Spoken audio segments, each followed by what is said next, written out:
guys, it's Saturday, the 18th, I believe, of February 2023.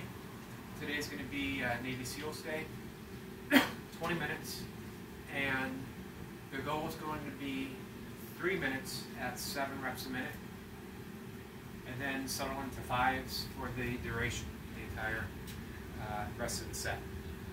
My last session was 2 minutes, 7 reps, followed by the third minute at 6 reps. So it's leading up in that hopefully easy progression.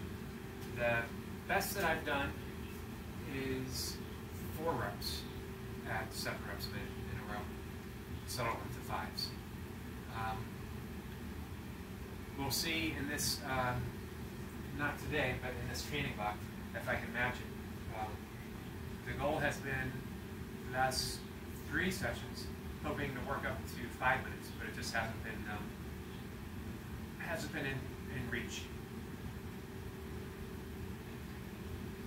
Easy sip of water. Good to go button.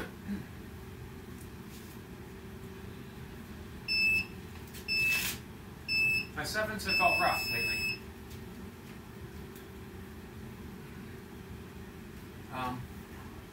Just not as explosive and as efficient as they have in the past. Efficiency is important, as is explosiveness, as it allows me to do the reps quicker, which means that I can catch a breath at the top of the moment, which helps relieve some tension in the chest and shoulders, as well as prepare me cardiovascular-wise for the upcoming minute. That's the next 7 reps.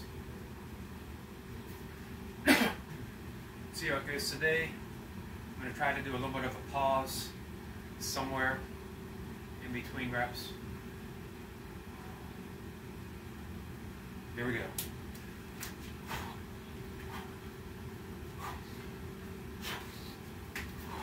One.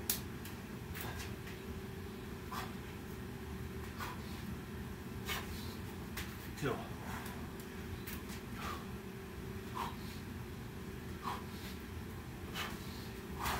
3.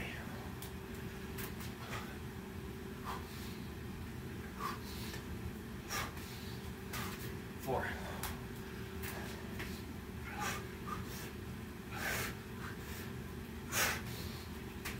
5.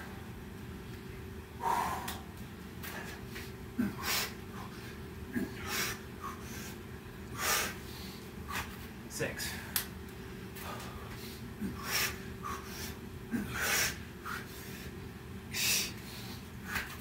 7.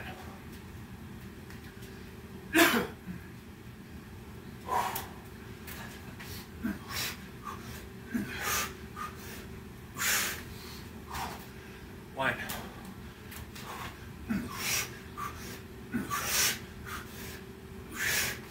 2.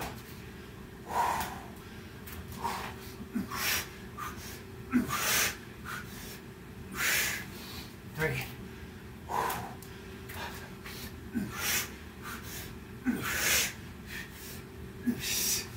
4.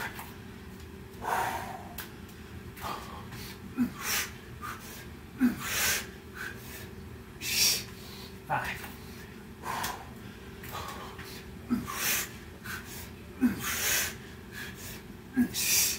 6.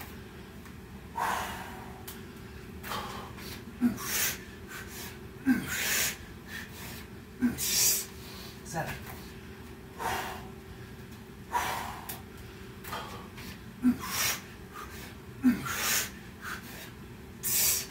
1.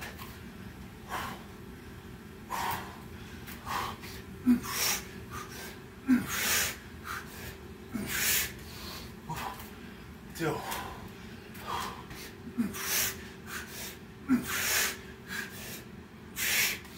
3.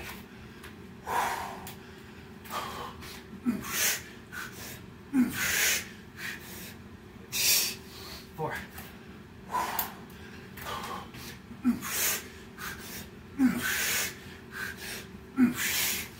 5.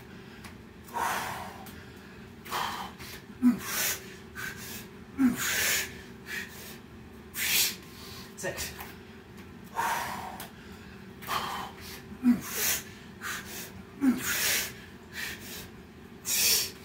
7,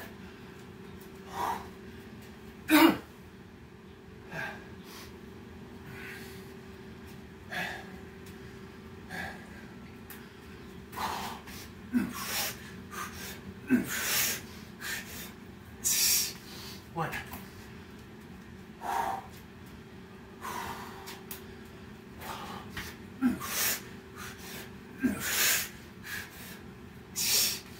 2.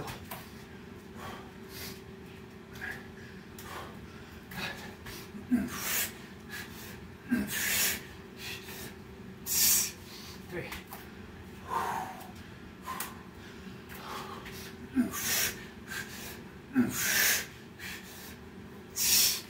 4.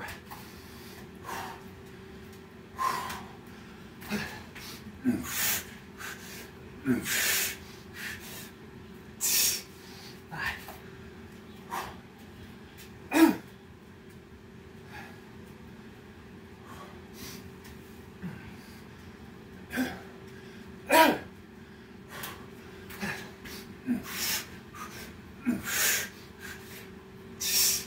1.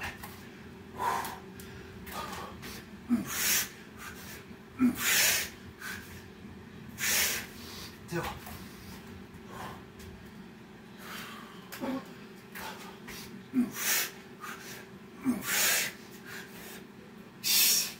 3.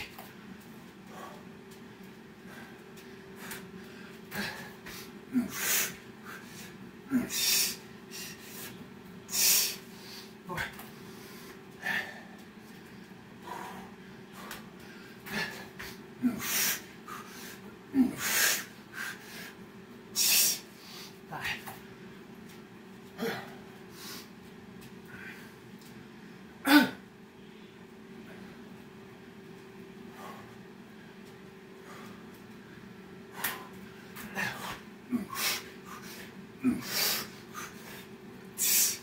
5. 1.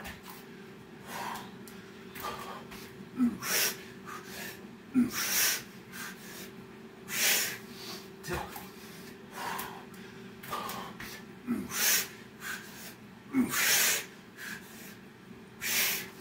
3.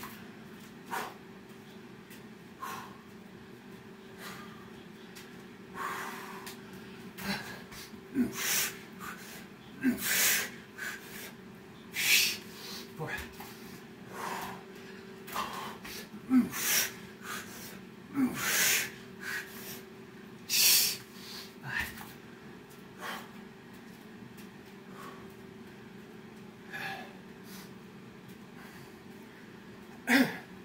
2.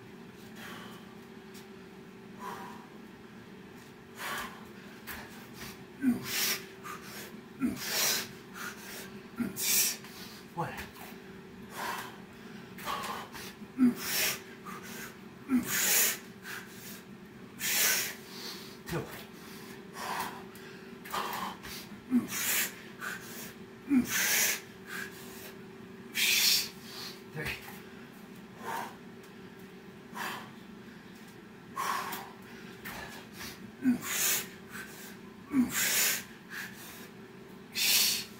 4. 5.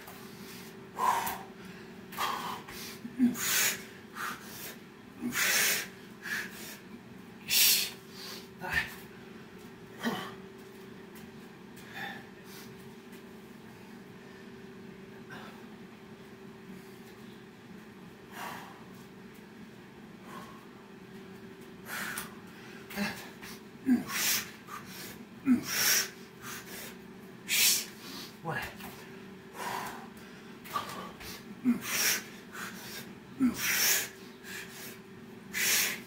2.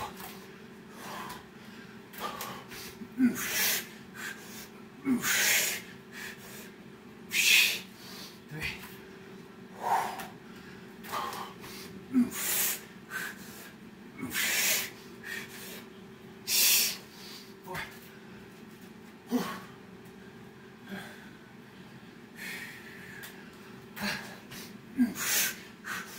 5.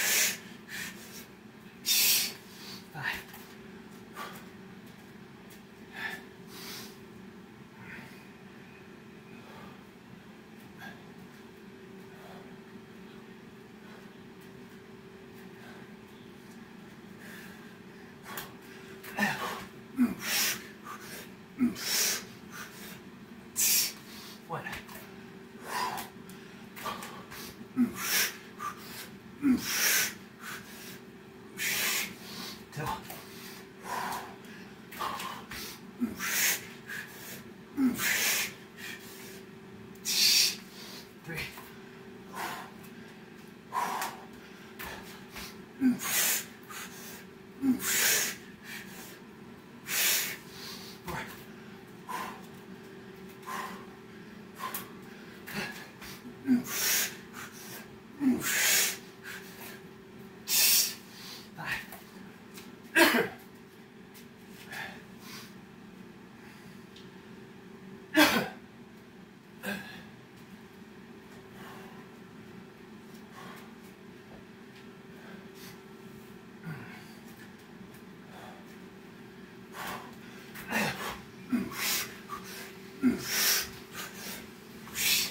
One.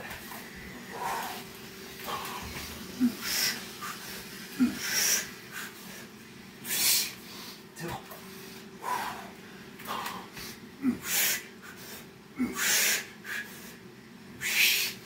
Three.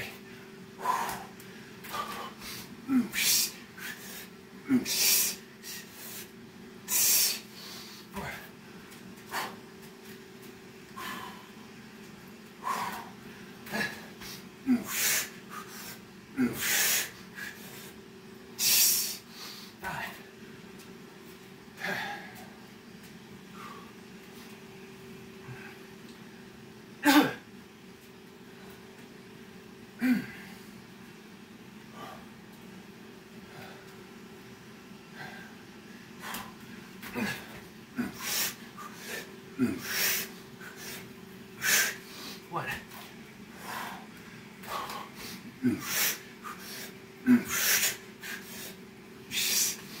Two.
Three.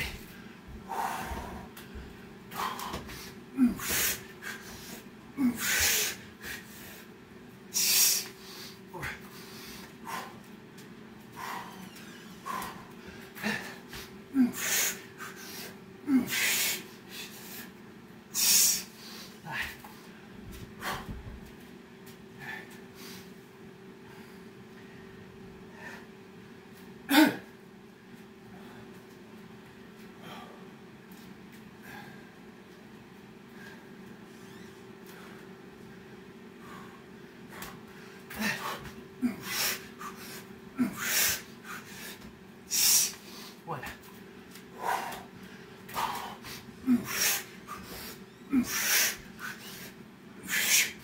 Two.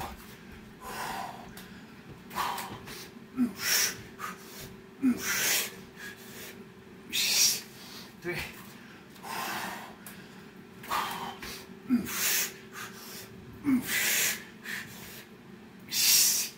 Four.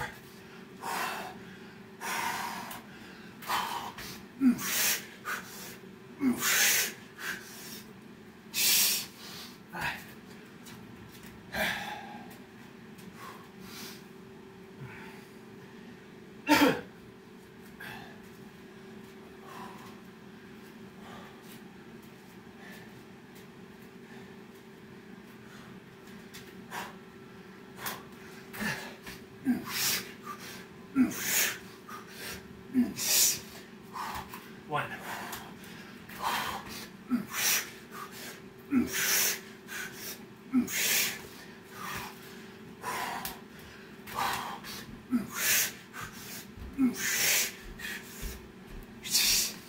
Three.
7.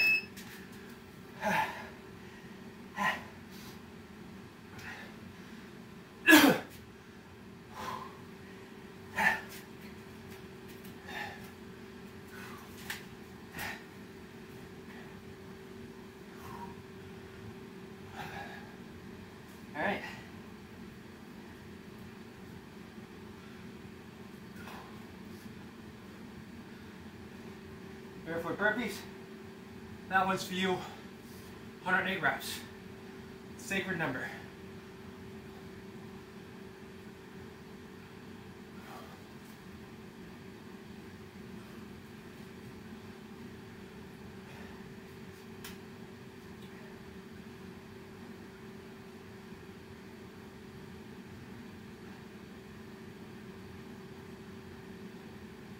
I don't know what to say about the sevens. When I was doing them, they felt like the hardest thing in the world. Getting those reps in that time frame. Especially that last minute. I had 3 seconds at the top. Knowing that I was only doing 5 was helpful for that next minute, because that meant I could take a 10-minute break, 10-second, break, and come back a little more explosive, a little stronger. And I just had to do 1 rep every 10 seconds to get my 5 reps in. Doing 6, probably doable. 7 at this point, I don't know. Or, I'm sorry, yeah, 7 for minute 4. I don't know. Done it before. That was an exceptionally good breathing day. Which means there was less secondhand smoke in the room.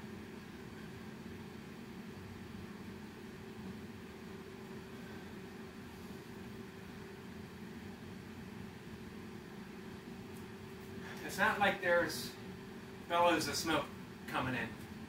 There's a few feet between me. There's a semi-closed door. There's a space in the bottom for where somebody smokes. My brother. And just enough will float in under the door into this room.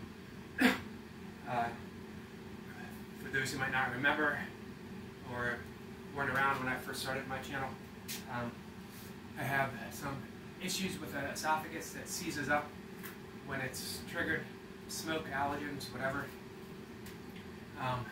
causing some issues. My throat will tighten up. Makes it hard to swallow, which in turn makes it hard to take a complete breath when I'm struggling to swallow. It's been better as of late. I've gotten some issues worked on. My jaw, which has been misaligned, is getting better using a mouth guard. But the smoke, not all the time, but it can make it difficult.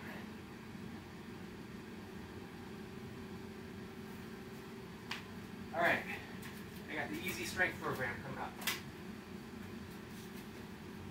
Let me mark this down. I got pull-ups.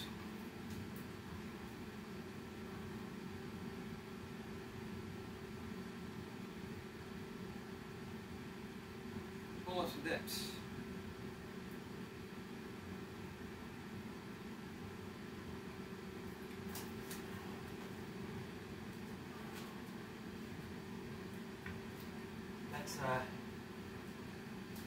Let's start.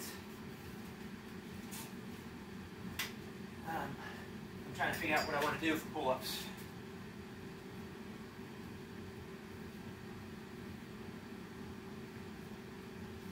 I got an additional 7.5 pounds on that.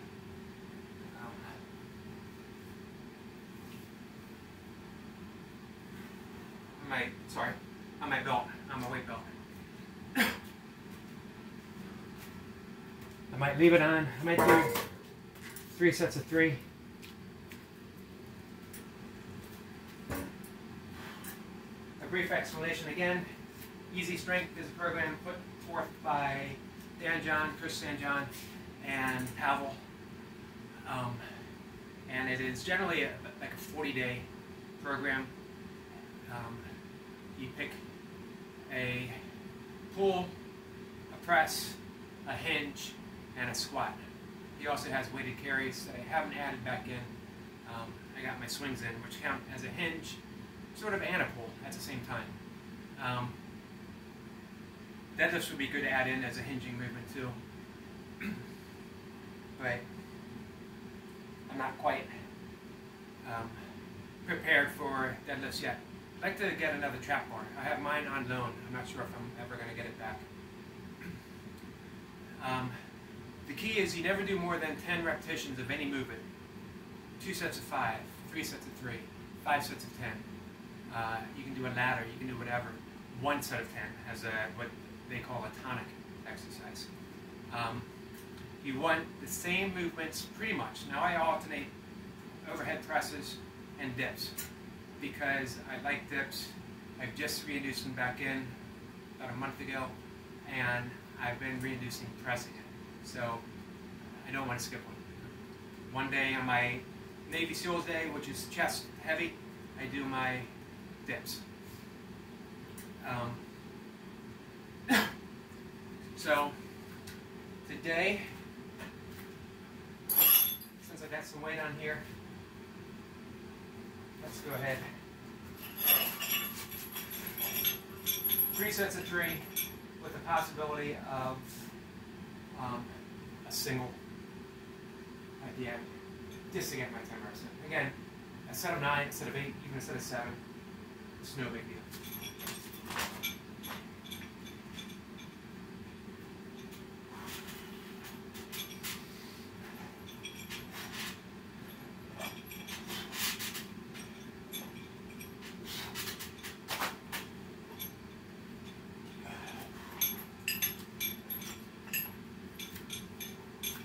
About a minute. 3 to 5 with my dips.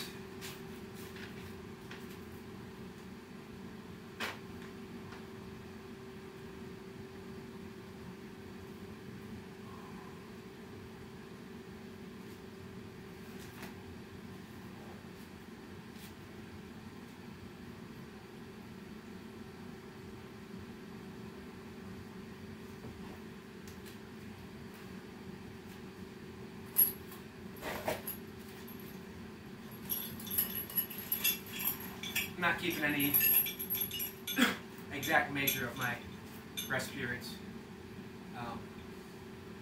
Going by how I feel, and then trying to give it, when I think I'm ready, I try to give it another 15 seconds or so, because I generally go faster than I probably should, especially for a program called Easy Strength, when you're supposed to be well rested between sets. Every rep is strong and precise and explosive.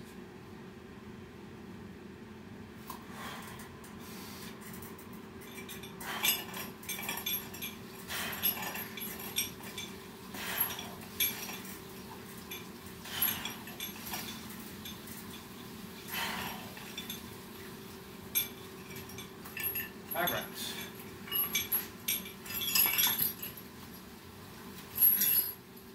Probably just 2 sets of dips.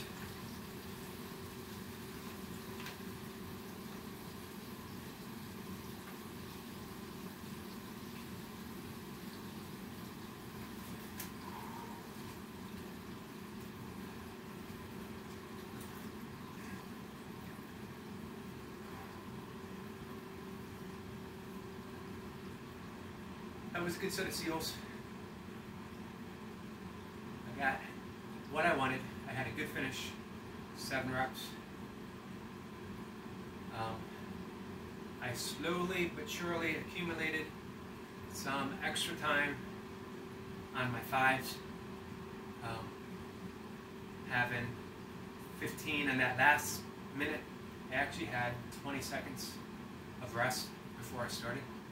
I might have been able to throw in a 6 there. I thought about starting my set maybe 10 seconds earlier. It's all a guessing game. You know, does it pay off to get an extra rep early? Meaning that yes, you get that extra rep, but is it going to cost you a rep later in the set? 3 reps.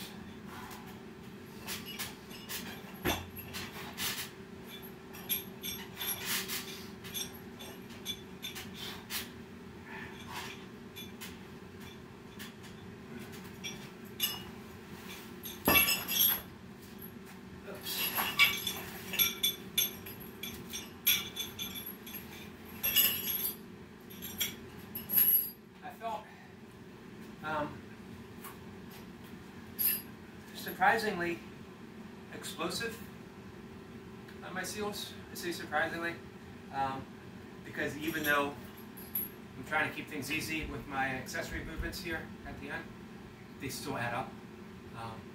I'm doing it every day. I was hoping for a 40-day streak, but I'll probably take tomorrow off of the easy strength. Burpees, of course. Maybe even a finisher. But I'll give this other stuff a break. Probably. I say that, but we all know saying something and doing it's 2 different things, especially when it comes to something that you enjoy. It would be nice to do an entire 40-day streak of this with no break, but it's enough that I'm actually at 400 plus days without a break of burpees. Nothing less than a 20-minute set.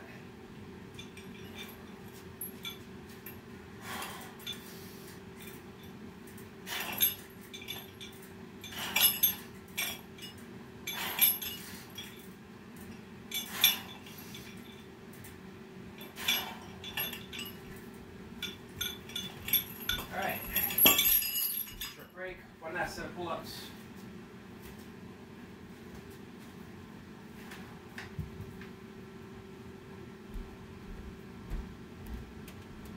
Dips felt good.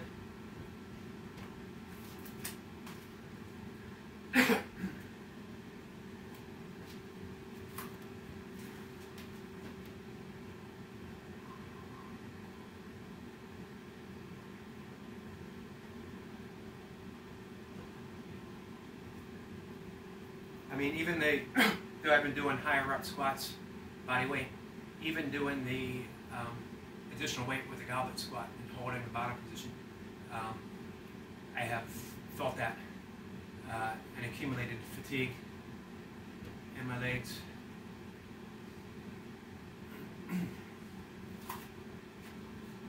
Last round, or last set. That was my last set of dips. So.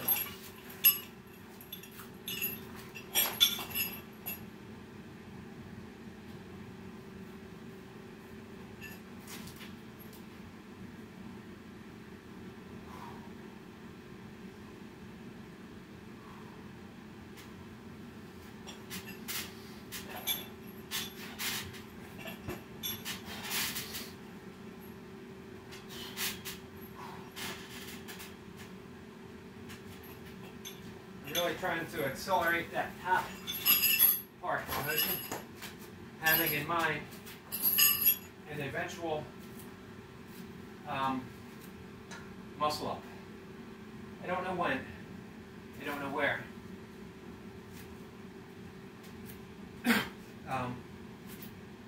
Thought about maybe getting an additional pull-up bar for outside. I could put it all the way in my backyard and just every once in a while, springtime, fall, practice some muscle ups.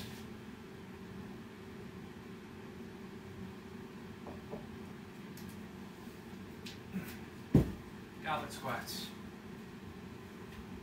Just a little bit heavier.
swings have been feeling pretty good as well. It's good to have those back in. There is nothing more explosive than a swing. Snatches, you have an explosive component from the hip, but then you got the lockout overhead. Cleans, again, you got the explosive component from the hip swing to the rack. Same with jerks from the rack to overhead, but you got those rest periods in between. A swing is just outright explosive.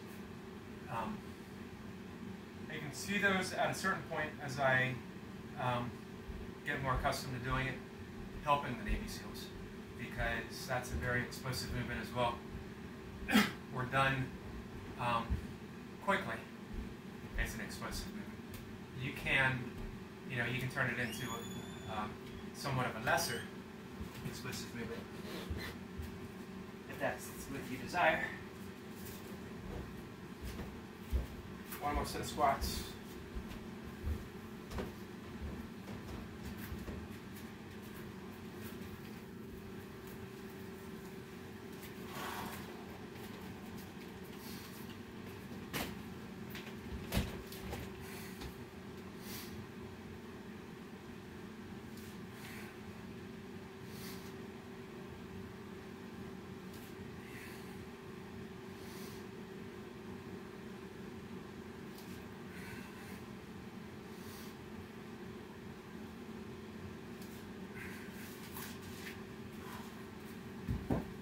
As the weight gets heavier,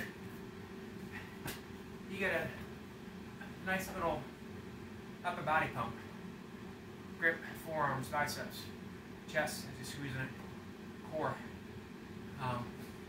as well as getting a functional leg and mobility movement. Some might say goblet squats are better than actual back squats because of that mobility component. It's safer, better for your back. Obviously, don't use anywhere near the weight, but that's not the issue. That's not what goblet squats are about. I do think it's important to get some type of squatting movement in your program. Again, Van John really stresses the squat, the press, the pull, and a hinge, and a weighted carry. Weighted carries are underappreciated, underrated a lot, but they say that how you age has a direct correlation to your grip strength.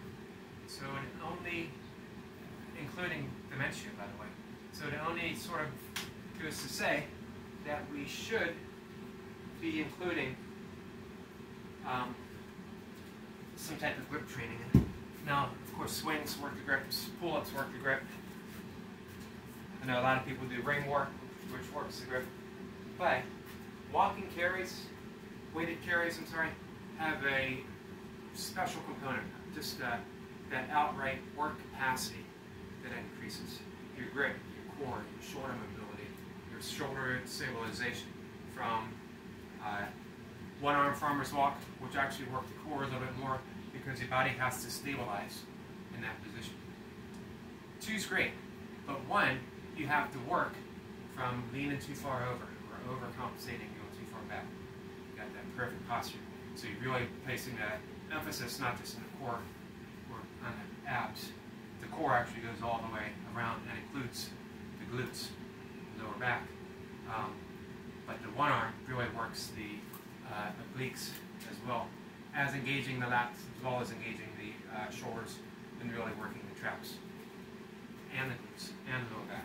So for a runner, for an ultra runner, you can build an entire program around weighted carries. And then as accessory stuff, you do a press, you do a squat.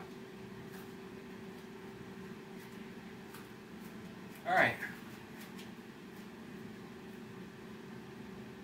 Last thing for the day.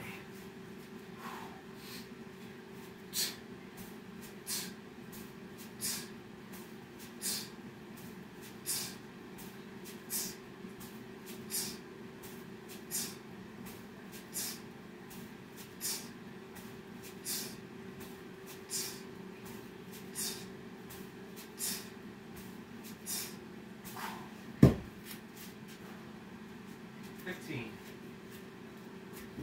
That's feeling pretty good.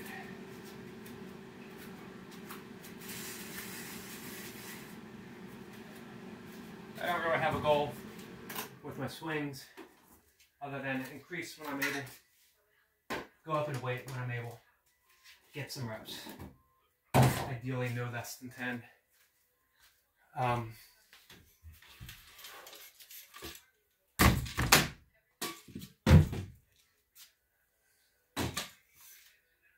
Probably, I don't know, although I still have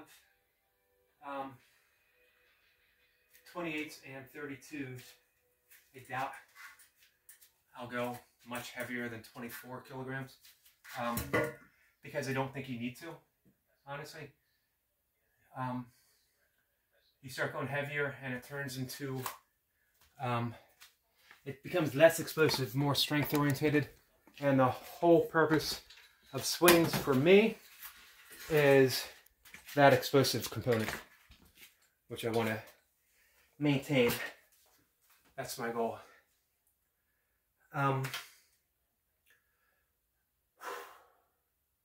So I want to thank everyone for the kind words on the breathing videos. I have lots more that I want to put out. And I want to mention that the important thing here is a couple breaths, a couple different breathing modalities, 3 times a day, 5 minutes or less, or therapeutically as needed. We don't need to accumulate methods, modalities, and practices. Perfecting, and we never perfect, we just strive to. It's in the striving that we actually deepen our practice. The perfect breath is the one that we let go of, the one that just happens. However, our breathing practice is just that. It's a practice, meaning same with meditation, it's a practice. I think I mentioned before, I heard an interview years and years ago from the Dalai Lama. He talked about practicing meditation. And I thought, well, here's a guy from birth, was groomed to be a meditation master. According to Tibetan Buddhists in general, belief system, many lifetimes of practicing meditation as a realized master, as a Dalai Lama, that he's a reincarnation of previous Dalai Lamas, and yet he's still practicing. That pretty much sets me off the hook of having to master it in one lifetime, in 20 plus years, close to 30 years of practicing. And that's just it. I practice, and I enjoy the practice. I enjoy the relaxation that comes from knowing I only have to be in the moment, and in reality, there's nowhere else to possibly be than right here. There's nothing else to do when I'm meditating than to think that mantra and to let go. I always hear I can't meditate, my mind is too distracted, my thoughts are everywhere, they're too chaotic. That's the nature of everyone's mind. Before they meditate, during their meditation, learning to meditate. The key with mantra-based meditation is allow yourself to get distracted. And when you realize that you're distracted, you come back to the mantra. It's that coming back and coming back, returning, that makes the difference. Because somewhere in that space of distraction and returning, there is that gap, there is the absolute silence, there is the stillness of our true being, and we fall into that, even for a moment. And that's meditation. The returning to that essence, the returning to that presence, over and over and over again. And then we find after some time, some people really quickly, some people over a lifetime of practice, that we spend more and more time within that gap. The gap is that the potentiality for anything else to be. Within that silent space between thoughts, is the potentiality for every other thought to manifest, to come out, to be. And it is the same with breath. We're practicing mindful breathing, not mindful in a meditative sense, but we are being mindful that we can use our breath to manipulate our nervous system. And we can switch from the sympathetic to the parasympathetic. And we can do so by the measure of our breath, how we approach it, how we do it, the length of the inhalation versus the length of the exhalation. Quicker breaths when we're in a panic state. We breathe quickly, we breathe through the mouth. We enter that sympathetic nervous system. When we start to relax, we breathe in through the nose. We exhale through the nose. Our exhale is longer and longer. We can feel our heart rate actually drop as we exhale longer. So again, the point is, don't accumulate 100 different types of breathing. That's some of the problems with some buying a book and learning how to do it. I've seen books on 101 different breathing practices, 40 different breathing practices, the Bible, the handbook of pranayama. All of them are useful, but we don't need to do all of them. That was what drew me to this particular program after a lifetime of practicing pranayama. When I decided that I wanted to teach it, I looked at several different possibilities, but Yoga Body, the one that I got my certification through, presented it in a very simplified manner. We have our coffee breathing, we have our water breathing, we have our whiskey breathing. They all serve a purpose. There's at least 2 that we offer in each modality. Some we have a little bit more, especially in the water and in the whiskey category. Only 2 in the coffee, because you really only need 2. It is better to perfect those 2. It's better to perfect the 2 or 3 that we offer in water and the 2 or 3 or 4 that we offer in whiskey. I will probably show a little more that I practiced on my own previously that I enjoy. But pick a couple and work with them. Pick a single meditation practice. Concentration on the breath, visualization, mantra, vipassana, insight meditation, Zen practice, and work with it, work with it, and work with it. Liken it to if you're digging a hole for water. You don't dig a foot into a piece of ground and look down and say, well, there's no water here, and go and dig a foot 3 feet away, and then over here and over here and over here. Before you know it, you have a field of holes 1 foot deep that have absolutely nothing.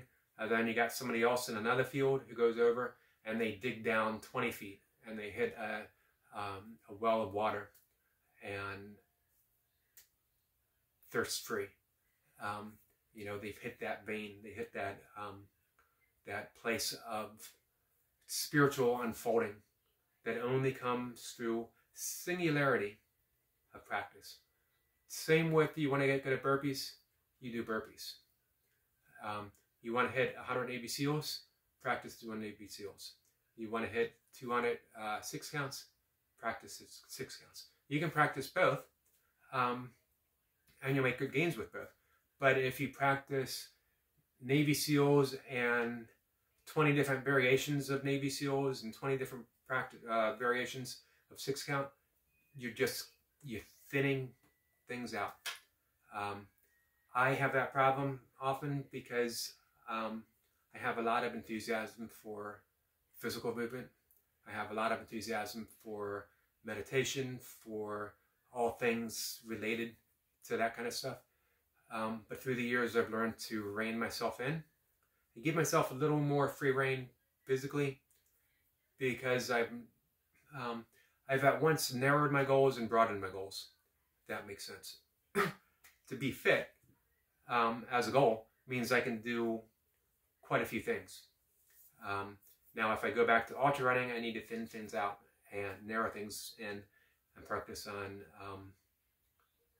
ultra running. I'd like to get back into kettlebell sport, at least virtually. To do that, I need to concentrate on kettlebell sport. Now, I can do that probably and burpees and some light running, but I need to be smart about it. And I can't throw in 10 different other things as well. Same applies to breathing, same applies to meditation, pretty much everything. Narrow your concentration for the things that you really want to be good at. All right, guys. I'm going to let everyone go. I'm not going to have a big goodbye. I've talked a little bit longer than I should. Thanks for tuning in. I appreciate everyone being here and watching. And have a good day. Enjoy your weekend.